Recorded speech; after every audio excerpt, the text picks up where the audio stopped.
ये बीमारी है कि नहीं है। तो अक्सर लोग हमसे ये कहते हैं कि नहीं, बीमारी नहीं है, ये हमारे मन के अंदर की कमजोरी है। और इसी को एक भ्रम मान के हम उसका इलाज बहुत देर से लेते हैं या नहीं लेते हैं। तो यही गलती की वजह से डिप्रेशन बढ़ता चला जाता है। और ये एल्डरली में ही नहीं है, ये तो यंगस्टर्स में भी है।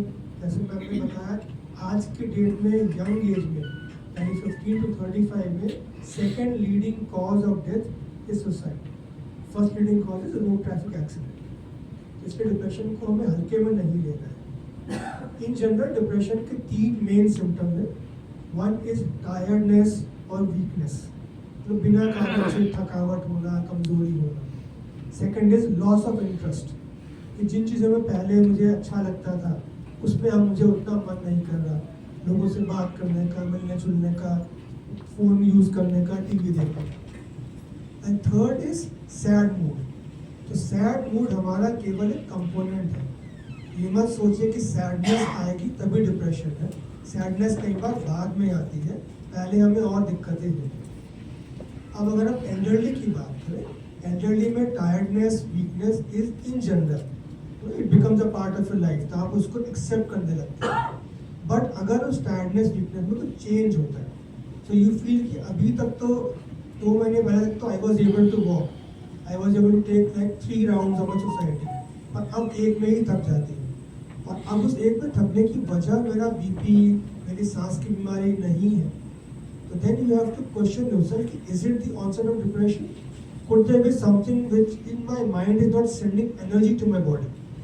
That is causing depression and that is leading to tiredness. Second, loss of interest.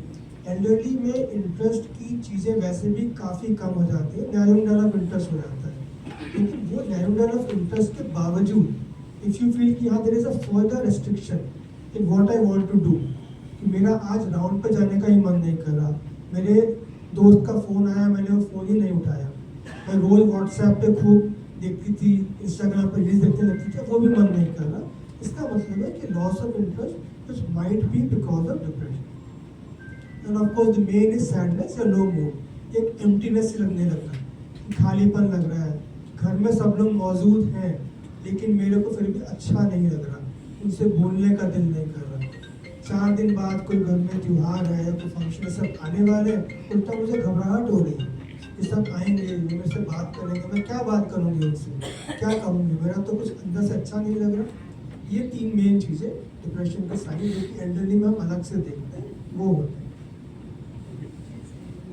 Young generation में तो depression is mainly associated with withdrawal, concentration difficulties, lack of motivation, career की बहुत ज़्यादा एंजाइटीज़ होना, और सबसे ज़्यादा चीज़ है किसी से बात न करना। ये चीज़ ध्यान रखिए, अगर आपके घर में 15 से 30 के एज का कोई भी व्यक्ति है, बेटा, बहू, पोता, दामाद, और वो अवॉइड कर रहा है आपसे मिलने का, आपसे बात करने का, आपके सवालों का जवाब कम दे रहा है।